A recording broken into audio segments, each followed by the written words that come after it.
So, magandang umaga guys. Welcome to my YouTube channel guys. Terry Vlog TV. For today's video guys, may maghahanap po ako guys na saan inilipat si Gretchen Sinahunon. Dito daw si Gretchen na inilipat ng libingan.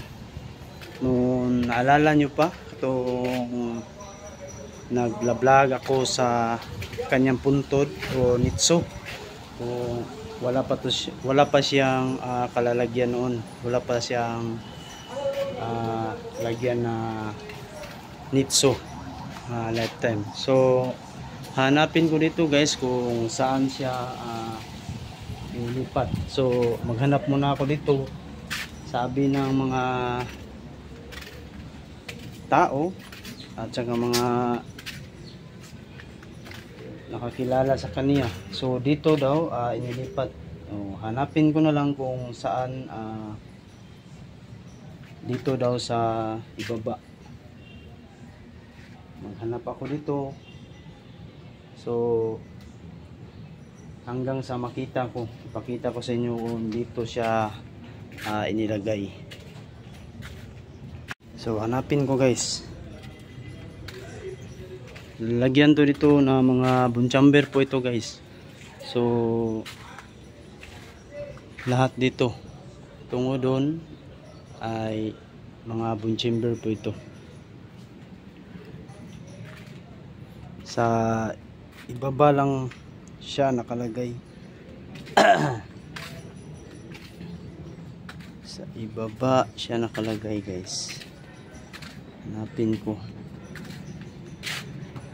si Gretchen Sinahunon. Alala nyo yan guys, nung na accident sila ng tanker ng oil.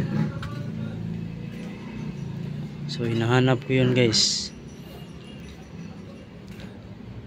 So ito na guys, nakita ko na guys. Ang dami naman dito kuan guys, pero nakita ko ang ito na guys.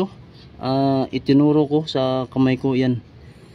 Nandito na siya. Ang lapida niya ay nakaalikabok na. So pahiran ko ng chinilas guys So ayan guys Sinahunon yan. So dito pala siya guys inilipat guys ng libingan yan.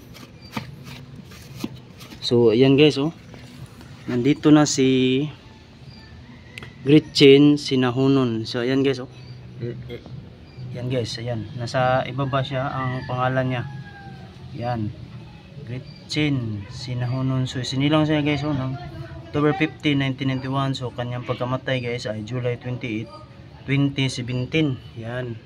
So dito po siya ilipat. Nandito siya, nasa loob siya, ay sinama siya sa ibang mga buto dyan. So ayan guys, nahanap ko na guys. May tiles pa ang kanyang nitso guys. Ayan, sa kulay ano ba yan, tatawag sa Tagalog yan, sa English yan ay blue. So ayan guys, shout out sa lahat guys sa nanonood sa vlog. Hinahanap ko si Gretchen. So ito, nahanap ko na. Dito na siya nilipat.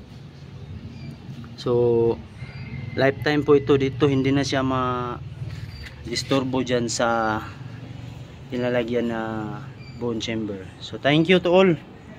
Andyan siya guys